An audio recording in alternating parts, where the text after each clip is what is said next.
Salut! Alors aujourd'hui, je voudrais évoquer un point que certains auteurs sur l'apprentissage des langues évoquent quand on creuse la question et qui est un des points forts en fait qu'on a quand on est enfant, qu'on a tendance à perdre après, un peu, j'ai envie de dire un peu bêtement parce que c'est pas naturel en fait. C'est un petit peu ce qu'on nous a appris, c'est pour rentrer un peu dans le moule, dans le cadre et c'est pas du tout naturel.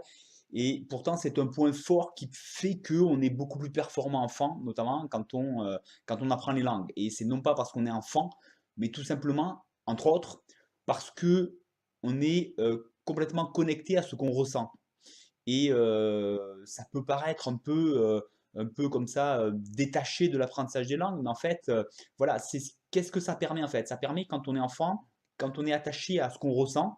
Si vous regardez un enfant qui joue, il va pas se forcer à jouer à quelque chose parce que c'est bien de le faire ou enfin voilà, un enfant, il fait les activités qu'il a envie de faire. Il fait, enfin si c'est de lui-même bien sûr, hein, si on ne lui impose pas, il fait quelque chose parce qu'il est à fond dedans en fait. Et dès qu'il commence à se lasser ou que pour une raison X, Y, ça passe plus, il est plus à fond dedans, il arrête, il fait autre chose. Il se dit pas non, bah, ça serait bien que je continue un petit peu, ou enfin vous voyez, voilà, c'est purement basé sur le ressenti, et le ressenti, ben, c'est ce qui fait finalement que aussi qu'on est capable de faire des choses qui nous correspondent à un moment donné. Si ça ne nous correspond pas pour n'importe quelle raison, parce que c'est trop dur, on n'y prend pas plaisir, on a d'autres envies sur le moment, eh bien voilà, quand on est enfant, on ne le fait pas. On le fait pas. Et quand on fait quelque chose, on est à fond dedans. Ce qui permet, vous le savez, j'en parle souvent, l'idée c'est un peu ça, c'est d'être à fond quand on se met, ce que je dis, c'est voilà, il faut se mettre un petit coup de pied aux fesses pour se dire, là maintenant, je me mets dans mon activité anglais un peu où je vais écouter quelque chose qui m'intéresse. Mais après, c'est vraiment voilà, basé d'une part sur quelque chose qui nous intéresse et c'est vraiment rentrer dedans pour y être un peu à fond, être à fond dedans parce que voilà, à partir du moment où on est à fond dedans, où on se fait plaisir, voilà, on va ressentir les choses, il y a plein de choses qui rentrent en compte pour s'approprier une langue. Il y a plein de choses conscientes et aussi inconscientes. Et pour ça, il faut être à fond dedans. Et pour être à fond dedans, il faut se faire plaisir. C'est pour ça que je dis toujours, ce qui est très important, c'est de prendre quelque chose que vous avez vraiment envie de comprendre. Pas quelque chose pour vraiment parce qu'il faut que j'apprenne l'anglais. Quelque chose avant tout qui me fait plaisir. Et c'est ce qui nous permet de rejoindre ces facultés de quand on est enfant, qu'on est performant, parce qu'on est à fond dedans vraiment. Et voilà, d'un côté, c'est pas très compliqué. Si vous prenez quelque chose qui vous intéresse, c'est pas compliqué de rentrer dedans, d'avoir envie de comprendre ce que dit la personne quand elle s'exprime.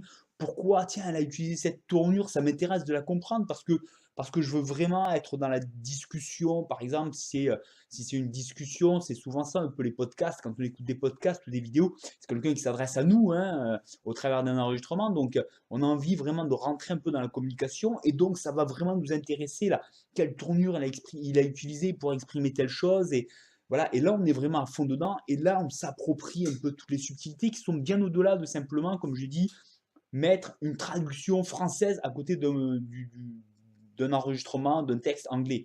Ça, c'est un peu mathématique, mais d'une part, on ne veut pas être traducteur, et d'une autre part, c'est bien au-delà de ça. Hein, vous savez, dans la dernière vidéo, je crois que je parlais du fait que on sait que la communication non verbale joue un rôle énorme et que ça va, enfin voilà, la communication est bien au-delà du côté verbal. Et donc ça veut dire qu'il y a plein de choses qu'on perçoit, ça peut être visuel, ça peut être au niveau du ressenti, en fonction du contexte, de plein de choses. Et tout ça, on n'est pas forcément capable de l'expliquer, mais on le perçoit. Encore faut-il être impliqué dedans complètement. Et donc voilà, je reviens sur cet aspect que les enfants ont d'être connectés à ce qu'ils ressentent et de se fier à ce qu'ils ressentent. Et ça leur permet vraiment d'être très performants dans l'acquisition d'une langue. Donc, bien sûr, l'idée, c'est de retrouver ça. Et je dis retrouver parce que le problème, c'est que la grosse critique un petit peu que je fais et puis que font beaucoup de gens qui sont investis dans l'apprentissage des langues, c'est que on apprend les langues à l'école de manière technique, de manière très rationnelle, alors que c'est beaucoup plus vaste que ça et qu'on se coupe de l'essentiel, on se coupe vraiment du cœur de la communication, du langage. Et revenir un peu sur ce qu'on ressent, eh bien, ça nous permet vraiment de reprendre contact avec une communication, quelque chose qui va nous ouvrir ben voilà, 10 000 fois plus de possibilités que simplement essayer d'apprendre des choses un peu mathématiques et techniques.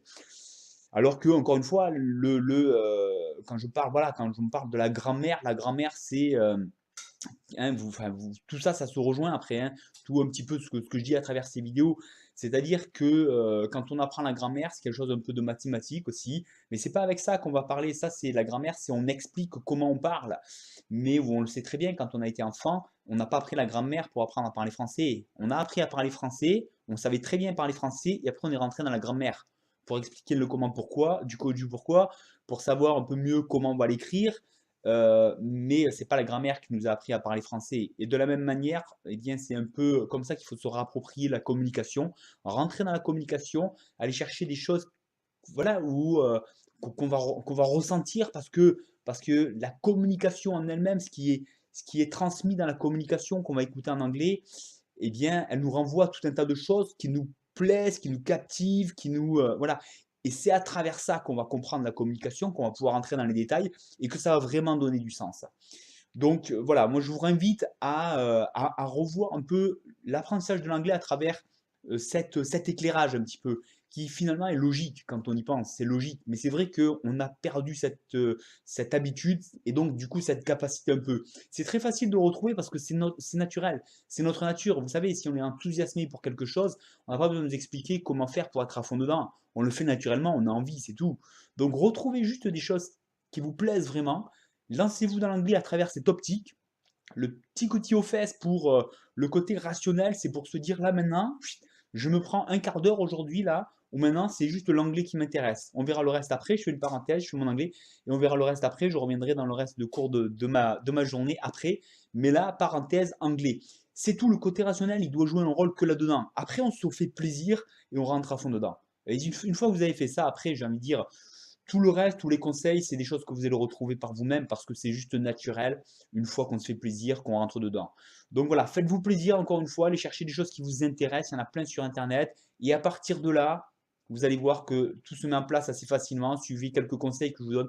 Suivez juste la méthode en 10 minutes, c'est tout ce que vous avez besoin. Si vous avez besoin d'un coup de pouce pour aller trouver des choses un peu plaisantes et un peu plus, voilà, un peu plus cadrées, vous avez la méthode clé en main que je vends sur le site, mais vous la découvrirez après la méthode en 10 minutes puisque c'est basé là-dessus et que vous pouvez faire ça par vous-même aussi.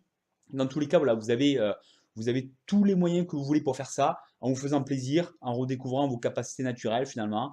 Et l'anglais, c'est juste un plaisir qui nous ouvre les portes vers plein de choses. Donc faites-vous plaisir, n'hésitez pas à me commenter, me dire un petit peu ce que vous découvrez à travers de l'anglais, ce qui vous plaît.